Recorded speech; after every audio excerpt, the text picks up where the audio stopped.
नमस्कार, आप सभी का स्वागत है हिंदी सब्जेक्ट के टेस्ट में। इसमें आपको 20 प्रश्न मिलेंगे। इन प्रश्नों के माध्यम से आप अपनी तैयारी को जांच सकते हैं, खुद को परख सकते हैं कि आगामी परीक्षा के लिए आपकी तैयारी कितनी है। तो चलिए आज का टेस्ट स्टार्ट करते हैं। आज का पहला प्रश्न है, अपभ्रंश का प्रथम प्रबंध काव्य है? भविष्यत कहा, पहुमचर्यु, महापुराण, सावयधम्य दोहा। तो ये है भविष्यत कहा। ये ऑप्शन हमारा सही होगा और ये धनपाल की रचना है और यह 10वीं सदी की रचना है, 10वीं सदी की।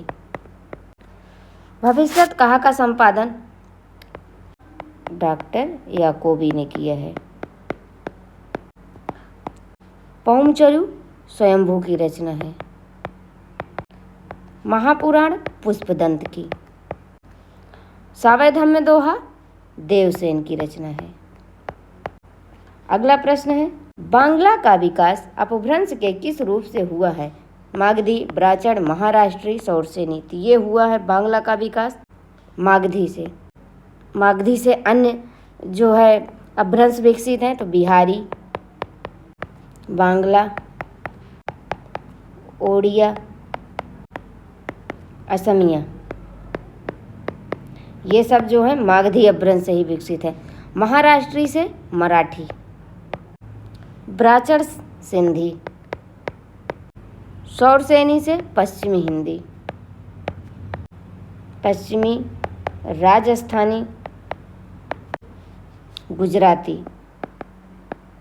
अगला प्रश्न है, पौराणिक गाथाओं की जानकारी के लिए अपभ्रंश का सबसे बड़ा ग्रंथ है? पहुमचर्यु, महापुराण, भविष्यत कहा, योगसार। तो ये है महापुराण और ये महापुराण पुष्पदंत की रचना है। महापुराण पुष्पदंत की रचना है। महापुराण को 63 महापुरुष गुणालंकार भी कहते हैं। महापुराण का एक अन्य नाम भी है, वो है 63 महापुरुष गुणालंकार। महापुराण जो है 120 संधियों का विशाल प्रबंध काव्य है। विशाल प्रबंध काव्य है ये महापुराण जो है 120 संधियों का विशाल प्रबंध काव्य। महापुराण में जैन परंपरा में प्रख्यात 63 सलाखा पुरुषों का जीवन चरित्र वर्णित है। जीवन चरित्र वर्णित है और इसके महापुराण के 2 भाग हैं। महापुराण के 2 भाग हैं। पहला आदि पुराण और दूसरा उत्तर पुराण। पूछ लिया जाएगा किस रचना का नाम 63 महापुरुष गुणालंकार है? वो महापुराण का। और महापुराण में कितनी संधियों का विशाल प्रबंध काव्य है? तो महापुराण 120 संधियों का विशाल प्रबंध काव्य है और इसमें जैन परंपरा में प्रख्यात 63 सलाखा पुरुषों का जीवन चरित्र वर्णित है और इसके 2 भाग हैं, आदि पुराण और उत्तर पुराण। पहुमचर्यु स्वयंभू जी की रचना है। पहुमचर्यु स्वयंभू की रचना है। भविष्यत कहा धनपाल की रचना है और योगसार जोइंदु की रचना है। अगला प्रश्न है, किस बोली में ड़ा के स्थान पर न बोलने की प्रवृत्ति पाई जाती है? अवधी, बघेली, खड़ी बोली, छत्तीसगढ़ी। तो ये पाई जाती है अवधी में। जैसे गुण को गुण कहा गया है और लक्ष्मण को लक्ष्मण, उरिन को उरिड़ आदि जो है इसके उदाहरण हैं। इसी प्रकार जो है इसमें ड़ा के स्थान पर न बोलने की प्रवृत्ति पाई जाती है। अगला प्रश्न है, पौरुषेय रामायण किसकी रचना है? लालदास, हृदयराम, नरहरि बारहट, मधुसूदन दास। तो ये है नरहरि बारहट की रचना। इसकी रचना वाल्मीकि रामायण के आधार पर की गई है। पौरुषेय रामायण की रचना जो है वाल्मीकि रामायण के आधार पर की गई है। वाल्मीकि रामायण के। पौरुषेय रामायण की भाषा अवधी ब्रज मिश्रित है। अवधी ब्रज मिश्रित है। इन दोनों का मेल है इसमें और जिसमें राजस्थानी का भी पुट मिलता है। इसमें जो है राजस्थानी का भी पुट मिलता है।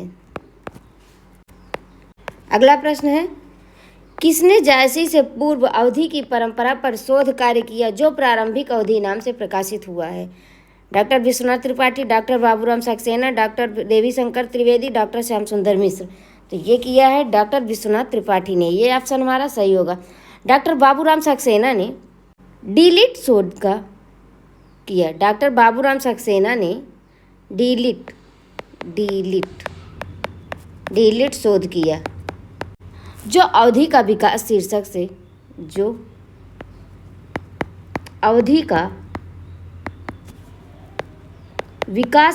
से प्रकाशित हुआ है। ये जो है डीलिट की शोध डॉक्टर बाबूराम सक्सेना ने किया है और वह अवधि का विकास शीर्षक से प्रकाशित है। डॉक्टर देवीशंकर त्रिवेदी ने वैश्वाड़ी शब्द सामर्थ्य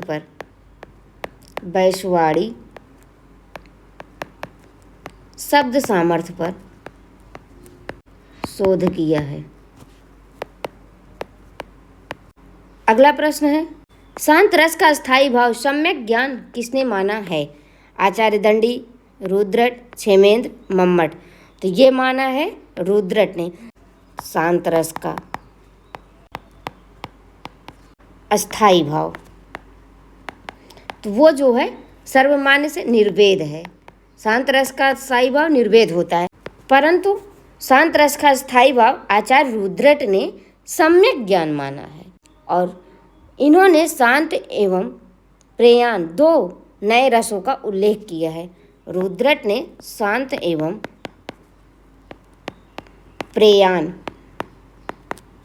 दो नए रसों का उल्लेख किया है। अगला प्रश्न है, किसने उपमा को संपूर्ण अलंकारों की जननी कहा है? राजशेखर, भोजराज, अप्पय दीक्षित, उद्भट। तो ये कहा है राजशेखर ने। उपमा को संपूर्ण अलंकारों की जननी राजशेखर ने कहा है, ये ऑप्शन हमारा सही होगा। इन्होंने अलंकारों को वेद का 7वां अंग मानकर राजशेखर ने ही अलंकार को वेद का 7वां अंग मानकर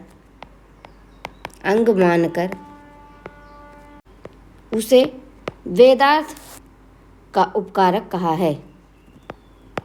वेदार्थ का उपकारक कहा है। अप्पय दीक्षित ने उपमा को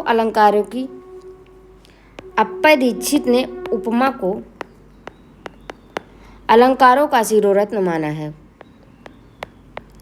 अलंकारों का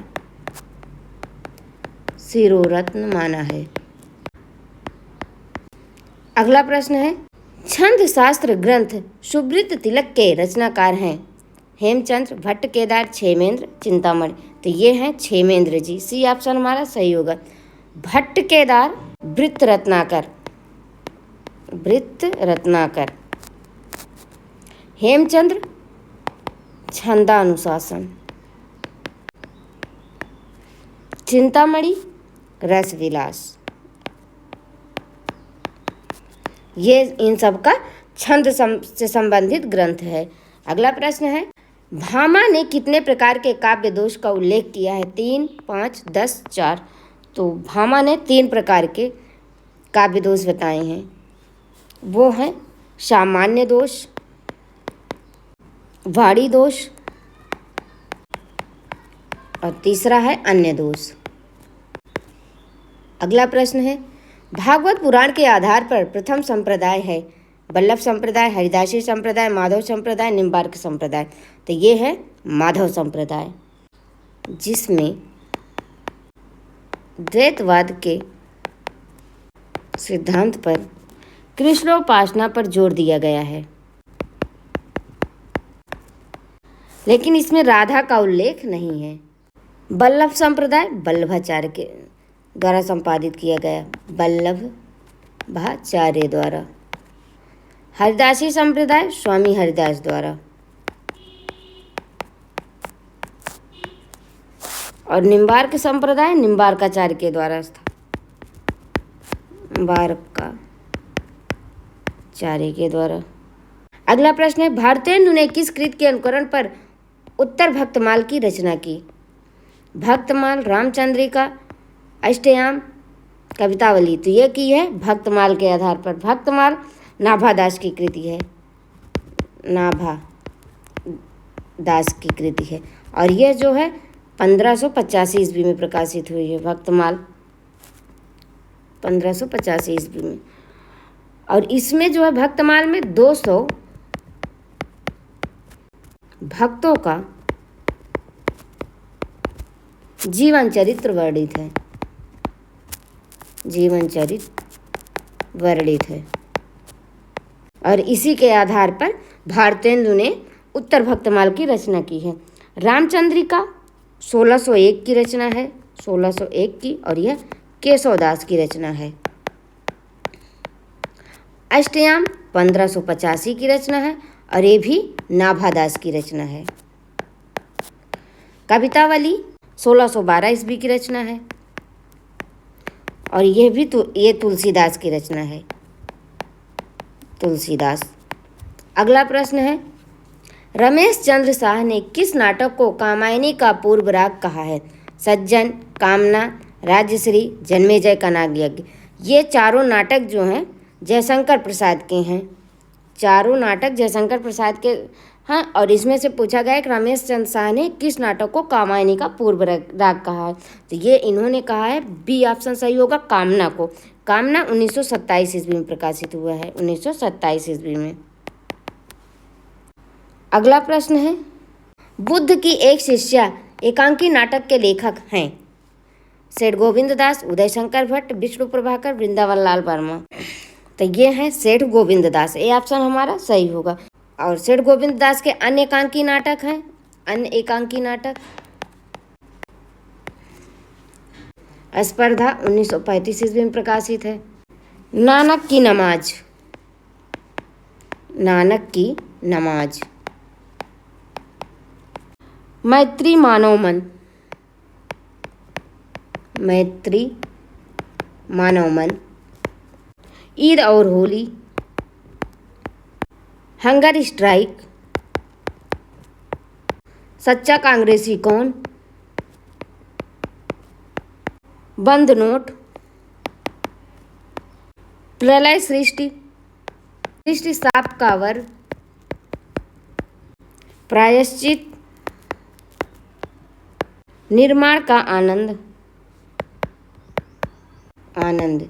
ये सभी सेठ गोविंद दास जी के एकांकी नाटक हैं। प्रायश्चित सेठ गोविंद दास का एकांकी नाटक है, और जयशंकर प्रसाद का नाटक भी है, जयशंकर प्रसाद का नाटक भी है। इसी नाम से दोनों लोगों ने रचनाएं की है। उनका जो है एकांकी नाटक है सेठ गोविंद दास जी का, और जयशंकर प्रसाद जी का नाटक है। अगला प्रश्न है, किसे हिंदी का स्टील कहा गया है? प्रताप नारायण मिश्र, बालकृष्ण भट्ट, अंबिका दत्त व्यास, भारतेंदु हरिश्चंद्र। तो ये कहा गया है बालकृष्ण भट्ट जी को, बी ऑप्शन हमारा सही है। और किसने कहा है? तो वो कहा है आचार्य रामचंद्र शुक्ल ने, आचार्य रामचंद्र शुक्ल ने बालकृष्ण भट्ट को, बालकृष्ण भट्ट को हिंदी का स्टील तथा, हिंदी का स्टील तथा प्रताप नारायण मिश्र को, प्रताप नारायण मिश्र को एडिशन कहा है। प्रताप नारायण मिश्र को क्या कहा है शुक्ल जी ने? तो हिंदी का एडिशन कहा है, और बालकृष्ण भट्ट को हिंदी का स्टील कहा है। अगला प्रश्न है, निम्नलिखित में कौन सुमेलित नहीं है? भारतीय चिंतन धारा विद्यानिवास मिश्र, गणतंत्र का गणित नरेंद्र कोहली, अफसर की मौत गोपाल चतुर्वेदी, दंगे में मुर्गा शिव प्रसाद सिंह। तो ये डी ऑप्शन हमारा सही होगा। ये जो है दंगे में मुर्गा 1998 ईस्वी में प्रकाशित, 1998 ईस्वी में प्रकाशित ज्ञान चतुर्वेदी का निबंध है, ज्ञान चतुर्वेदी का निबंध है। और शेष तीनों सुमेलित हैं, सही हैं। अगला प्रश्न है, वृंदावन लाल वर्मा ने किस कहानी को लिखकर ऐतिहासिक कहानियों की परंपरा का शुभारंभ किया? राखी बंध भाई, शरणागत, कलाकार का दंड, उपर्युक्त सभी। तो इसमें हमें बताना है कि वृंदावन लाल वर्मा ने किस कहानी को लिखकर ऐतिहासिक कहानियों की परंपरा का शुभारंभ किया। तो वो किया है राखी बंध भाई से। ये ऑप्शन हमारा सही होगा। और यह जो है 1900 ईस्वी में प्रकाशित हुई है, 1900 ईस्वी में प्रकाशित लिखी गई। शरणागत 1950 ईस्वी। कलाकार का दंड, ये भी 1950 ईस्वी में।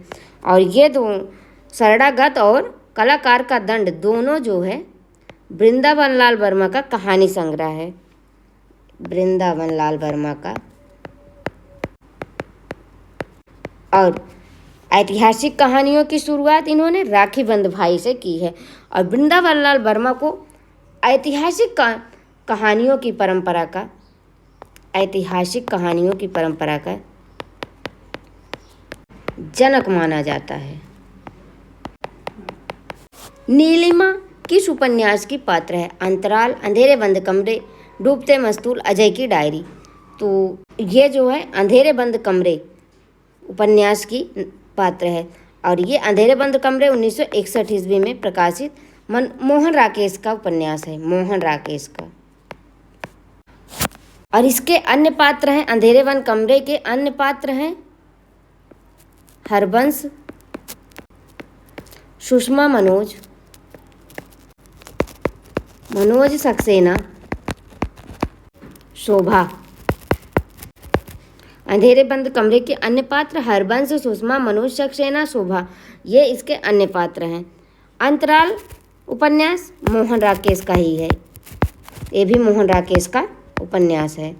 डूबते मस्तूल नरेश मेहता का उपन्यास है, नरेश मेहता का। अजय की डायरी देवराज की, डॉक्टर देवराज का उपन्यास है। जैसे देखिए ये जो है उपन्यास विधा की रचना है। आपसे ऑप्शन में पूछ लिया जाएगा, दे दिया जाएगा, क्योंकि डायरी विधा भी है तो अजय की डायरी, तो कभी कभी कन्फ्यूजन हो जाती है कि ये तो डायरी है, तो हम कोई डायरी विधा की रचना, इसको हम कन्फ्यूजन में समझ लेते हैं। तो लेकिन इसको विशेष रूप से ध्यान देने की ज़रूरत है। विधा वहीं पूछी जाती है जहाँ हमें कन्फ्यूजन पैदा होती है। तो इसी प्रकार की रचनाओं में विधा, जैसे किसी की 2 रचनाएं हैं तो वहाँ भी पूछी जा सकती हैं कि इसमें कौन सी विधा है। अगला प्रश्न है, बाबू राधा कृष्ण दास जीवनी के लेखक हैं? आचार्य रामचंद्र शुक्ल, गणेश शंकर विद्यार्थी, बाल मुकुंद गुप्त, जैनेन्द्र। बाबू राधा कृष्ण दास की जीवनी के लेखक है आचार्य रामचंद्र शुक्ल, ये ऑप्शन हमारा सही है। और ये जो है बाबू राधा कृष्ण दास की जीवनी 1913 ईस्वी में लिखी गई है, 1913 ईस्वी में। गणेश शंकर विद्यार्थी ने श्री गांधी जी की जीवनी लिखी है और वो 1931 ईस्वी में। बाल मुकुंद गुप्त ने प्रताप नारायण मिश्र की जीवनी लिखी है, प्रताप नारायण मिश्र की जीवनी लिखी है और वो जो है 1907 में लिखी है। जैनेन्द्र ने अकाल पुरुष गांधी की जीवनी लिखी है, अकाल पुरुष गांधी की जीवनी लिखी है और यह जो है 1968 ईस्वी में लिखी है जैनेन्द्र ने। अगला प्रश्न है और आज का ये अंतिम प्रश्न है, प्रजा हितैषी नामक पत्र का संपादन किसने किया है? चंद्रधर शर्मा गुलेरी, राजा लक्ष्मण सिंह, भारतेंदु हरिश्चंद्र, पंडित बालकृष्ण भट्ट।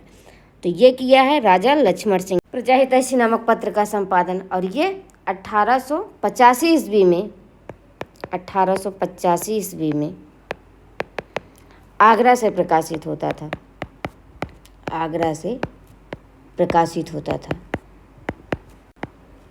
चंद्रधर शर्मा गुलेरी ने 1902 ईस्वी में समालोचक पत्र का प्रकाशन किया, समालोचक, और वो जयपुर से प्रकाशित होता था, जयपुर से प्रकाशित। भारतेंदु हरिश्चंद्र ने 1873 ईस्वी में, 1873 ईस्वी में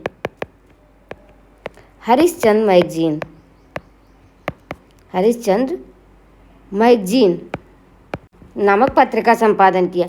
बाद में इसका नाम बदलकर हरिश्चंद्र चंद्रिका हो गया। हरिश्चंद्र मैगजीन का नाम बदलकर हरिश्चंद्र चंद्रिका रख दिया गया। पूछ लिया जाएगा कि किस पत्र का नाम बदलकर हरिश्चंद्र चंद्रिका रख दिया गया, तो हरिश्चंद्र मैगजीन का या हरिश्चंद्र चंद्रिका पत्र पहले किस नाम से प्रकाशित होता था? तो हरिश्चंद्र मैगजीन के नाम से। तो ये आपका प्रश्न दो प्रकार से बन सकता है। और बालकृष्ण भट्ट ने हिंदी प्रदीप नामक पत्र का संपादन किया और कब किया? तो 1877 ईस्वी में। आज की क्लास यहीं पर समाप्त होती है। कृपया आप लोग वीडियो को लाइक, कमेंट और सब्सक्राइब करिए।